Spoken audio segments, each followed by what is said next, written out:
welcome to another video. Today I just wanted to share my favorite reads of 2023. So these are all 5-star books for me, and I just wanted to share some of them. Hopefully you guys like some of my recommendations. Please don't judge me for any of them. I honestly don't have any favorite types of genres. I can honestly read anything, mostly anything. There's gonna be some dark romances, some smutty books, have some fantasy books, some that are just kind of regular. I don't know what genre they're in. I'm not really up to date with like all these tropes and stuff. I'll try my best if there's any that I can pinpoint. And then there's some psychological thrillers, of course. So the first series that I wanted to show you guys is The Cat and Mouse Duel by H.D. Carlton. Satan's Affair is the little novella that you can choose to read before The Cat and Mouse Duel. It's a little novella about Sibby to kind of show you why she is the way that she is. And it's good to read it before you go into The Cat and Mouse Duel because she's a little crazy. So this kind of is like her soft, what's the word? A soft launch of Sibby.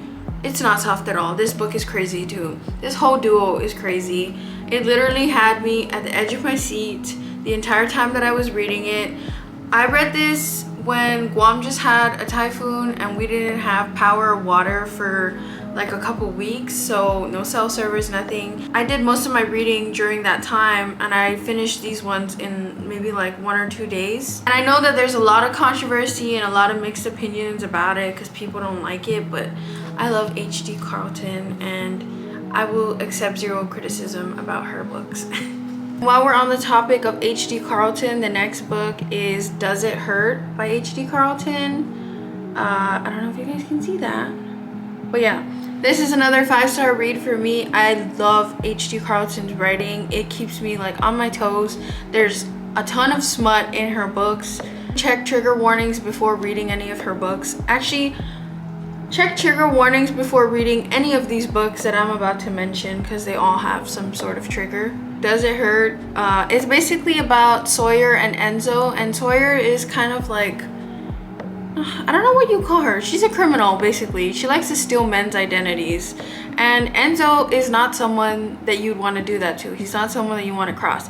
There's something in these books, there's something that H.D. Carlton does to these men in these books that's gonna make you obsessed with them. Like Enzo and Zaid are the top book boyfriends. I know that literally sounds psychotic because they're literally both psychos, and there are some things that they did throughout like the books that I've read that made me hate them also, but you learn to love them. I don't know, is that toxic? You learn to love them. They have some type of justification for some of the things they do. But yeah, so in this book, Enzo is like a shark person. I don't know how to describe it. He works with sharks. He likes the water, the ocean. And basically Sawyer crosses him and he decides he wants to teach her a lesson. And I don't want to spoil anything because a lot of it in the book is pretty crazy. So I'm going to leave it at that. Like, just read it. It's a 5-star read, definitely. You're probably going to be in love with Enzo in the end. And how I imagine Enzo is like Enzo from Vampire Diaries. So that's how I imagine him. So just think of that if you decide to read it or if you're reading it. But yeah, tons of smut. Majority of her books have tons of smut, like in almost every chapter. But yeah, that one is a really good read. While we're still on the topic of smut, the next book is Credence by Penelope Douglas. This is the only book that I've read by her so far and I really enjoyed it. As you can see, it's very tabbed. I just love the cover. I think it's nice. I think it's gorgeous. I love Penelope Douglas's writing. It's so descriptive. I came back from a trip to Colorado. When I read this, I literally felt like I was back there again because of the way that she was so descriptive with her writing. And it's so cute because she has a playlist in the book as well. I love when they do that. And these are like all my tabs. I don't really like to write in my books. If I do, I use clear sticky notes to add my notes. I don't know if I have any in here. Maybe, maybe not. But yeah, this is probably one of my most tabbed books. I really enjoyed it, and it's a taboo romance book, whatever. I don't know what you call this. There's a word for this. I've seen it before, but basically, she likes everyone. Her uncle, that's a little weird. It's her uncle and his sons. And yeah, they're stuck in a cabin in the mountains in the winter. And they all like her and she likes all of them. So yeah, definitely give this one a read. And now we're gonna switch it up. We're going into a fantasy series. I hope that these are in order. And it's the Kingdom of the Wicked series. I love this series so much. And I love when series are about like the same couple because it like helps me get more invested in them. And these ones were like my favorite. These were my absolute favorite. Sometimes it's hard for me to get into fantasy books because like, which is weird because I used to read a lot of like wolf books on Wattpad when I was younger, vampire books, whatever, like all this unrealistic stuff. And I don't know why I found it so hard to get into like books like this now, but now it's not because I love it. This one is about twin witches. Basically, Emilia, her sister Vittoria, she gets murdered. And she's kind of trying to find out who did it. And she ends up meeting, what is it?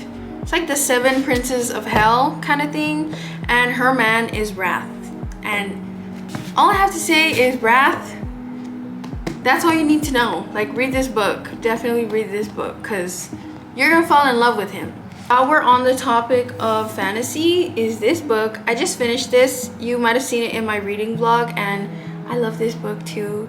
It reminds me so much of this. They're so different, but they remind me of each other. Definitely give this one a go if you're trying to find like short fantasy reads. I know that I don't know if there's other books in the series or if it's like about them, but I definitely want to read those next. Now we're definitely switching it up. This one is The Deal by Elle Kennedy. I'm so sorry.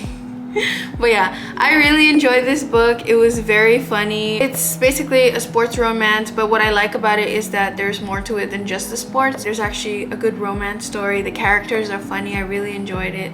Like, I was invested in them. And I know there's more books in the series, so I need to get to that. My problem, I don't know if it's just me, but with series, I always read the first book and then I'm scared to read like the rest of them because they're all about different couples most of the time. And I get scared that it's not gonna be as good as the first one, so I end up not reading it because I'm gonna find myself comparing it to the first book. And not like with Kingdom of the Wicked or the Cat and Mouse duo where it's about the same couples and they end on cliffhangers. It's like each one is literally a different couple. So I think that's my issue, is that I don't want to get disappointed by the rest of the series. Speaking of series again that I haven't finished but I really loved the first book, is King of Wrath by Anna Huang. And I still need to read the rest of these. I'm just really worried I'm not gonna like the rest of it, but I really enjoyed this one. Like, King of Wrath.